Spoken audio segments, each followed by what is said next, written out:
नमस्कार मित्रों, आप सभी का फिर से एक बार हार्दिक स्वागत है सत्य ज्ञान यूट्यूब चैनल पर। दोस्तों, मनुष्य के मन में अक्सर यह सवाल घूमते रहते हैं कि जो कर्म हम इस जन्म में कर रहे हैं उसका फल भी इसी जन्म में मिल जाए, ताकि हम दिमागी तौर से स्वतंत्र रहें, क्योंकि हमारे कर्म ही होते हैं जो हमें सुख और दुख प्रदान करते हैं। लेकिन क्या आपने कभी यह सोचा है कि भगवान अगले जन्म का फैसला कैसे करते हैं? चलिए जानते हैं इसके बारे में विस्तार से।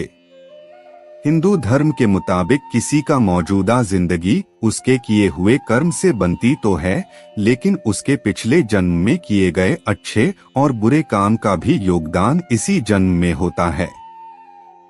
इसका अर्थ है, अगर हम अच्छे कर्म कर रहे हैं तो उसका फल भी अच्छा ही मिलता है, और वही अगर हम बुरे कर्म कर रहे हैं तो दंड भी इसी जन्म में मिल जाता है।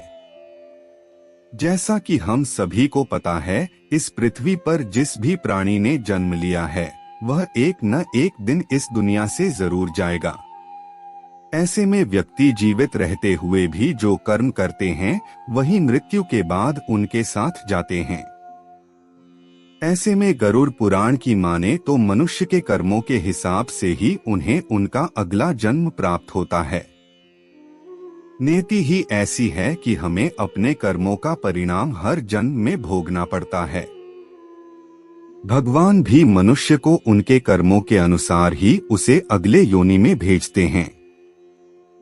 आपको बता दें, मनुष्य योनि को हिंदू धर्म में सबसे उत्तम योनि बताया गया है, क्योंकि यह वही योनि है जब भगवान आत्मा को मोक्ष दिलाने और जीवन मरण के स्वतंत्र कराने का मौका देते हैं, और यह हम तभी प्राप्त कर सकते हैं जब परमात्मा का जाप करें, जो कि केवल व्यक्ति ही कर सकता है। मित्रों, गरुड़ पुराण में उल्लेख है कि माता की गर्भ में 9 महीने तक अजन्म शिशु भाग्य विधाता से यह प्रार्थना करता है कि मुझे यहाँ से बाहर निकालोगे तो मैं ताउम्र आपका नाम जपता रहूंगा। लेकिन पृथ्वी पर जन्म लेने के बाद वह सब भूल जाता है और अपने भौतिक कार्यों में लीन हो जाता है।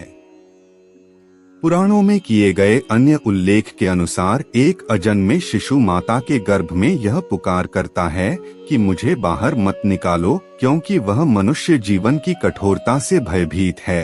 इसलिए वह प्रभु से प्रार्थना करता है कि मुझे अपने पास बुलाइए और यह मनुष्य जीवन में दें। लेकिन परमात्मा उसे जीवन दान देकर उससे यह प्रण मांगते हैं कि वह इस जीवन में इनका नाम लेगा और सभी मनुष्य योनि को भी यही सिखाएगा।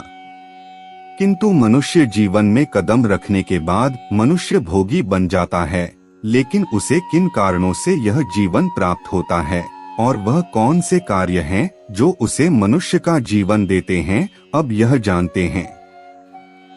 कहते हैं महर्षि वेदव्यास, जिन्हें जब ऋषियों ने पूछा कि किस कर्म से कौन सा जन्म मिलता है, तो उन्होंने कुछ बातों को उनके सामने रखा। पराई स्त्री से संबंध वाला। उन्होंने बताया कि जो व्यक्ति पराई स्त्री से संबंध बनाता है उसे भयानक नरक में जाना पड़ता है। यहाँ उसे कई दंड भोगने पड़ते हैं और इस सब के बाद उसे एक के बाद एक अलग अलग जन्म मिलते हैं। वे सबसे पहले भेड़िया बनता है और फिर एक कुत्ते के रूप में जन्म लेता है। उसके बाद सियार, सांप, गिद्ध, कौवा बनता है। इन सभी जन्म को भोगने के बाद ही अंत में वह बगुले का जन्म प्राप्त करता है, जिसे खत्म करने के बाद उसे मनुष्य योनि की प्राप्ति होती है। मित्रों से छल करने वाला। गरुड़ पुराण के मुताबिक मित्रता को एक पवित्र रिश्ता माना गया है। मित्रता के लिए कुछ लोग तो अपनी जान तक दे देते हैं, भले ही उनका मित्र बुरा काम ही क्यों न कर रहा हो। लेकिन आज के समय में कुछ ऐसे मित्र भी होते हैं जो अपने हित के लिए अपने ही मित्र को धोखा दे देते हैं। ऐसे मनुष्य के लिए पुराण में बताया गया है कि जब व्यक्ति अपने सच्चे मित्र के साथ छल कपट करता है तो मरने के बाद उसे पहले तो नरक में जाना पड़ता है। इसके साथ ही उसका अगला जन्म एक गिद्ध योनि में होता है। धर्म का अपमान करना। गरुड़ पुराण में धर्म का अपमान करने वाले व्यक्ति को घोर पापी बताया गया है। मित्रों, जीवित रहते हुए कई मनुष्य अपने धर्म का सम्मान नहीं करते और दूसरे जो अपने धर्म का सम्मान करते हैं उन्हें ढोंगी बताते हैं। ऐसे लोगों को मृत्यु के बाद नरक में सजा मिलती है और साथ ही उनका नया जन्म एक कुत्ते के योनि में होता है। किन्नर का अपमान करने वाला। वहीं अगर आपके घर के पास कोई किन्नर आता है तो उसे कुछ दान जरूर देना चाहिए, लेकिन वहीं कुछ लोग ऐसे होते हैं जो किन्नरों का मजाक उड़ाते हैं और उन्हें हीन दृष्टि से देखते हैं।